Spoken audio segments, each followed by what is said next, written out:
संगमनेर शहर आज जय भवानी जय शिवाजीच्या घोषणांनी दुमदुमून गेलं. छत्रपती शिवाजी महाराजांची जयंती शहरात मोठ्या उत्साहात आणि पारंपरिक ढोल ताशांच्या गजरात साजरी करण्यात आली. संगमनेर नगरपालिकेच्या वतीने नगरपालिकेपासून भव्य मिरवणुकीची सुरुवात झाली. टाळ मृदुंगाच्या नादात शहरातील मुख्य मार्गांवरून ही मिरवणूक पुढे सरकली. नगराध्यक्षा मैथिली तांबे, नगरसेवक, अधिकारी, कर्मचारी तसेच हजारो शिवप्रेमींनी यात सहभाग नोंदवला. छत्रपती शिवाजी महाराजांच्या पुतळ्याजवळ भाविकांच्या उपस्थितीत महाआरती झाली.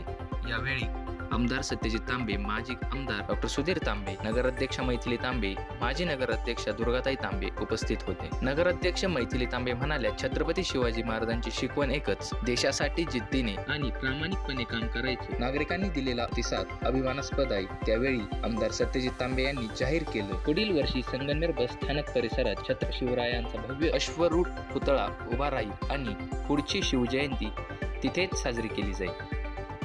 ढोल ताशांच्या गजरात घोषणांनी गगनभेद झालेलं शहर आणि शिवप्रेमींचा प्रचंड उत्साह या सगळ्यांनी संगमनेर अतिशय विस्मरणीय बनला.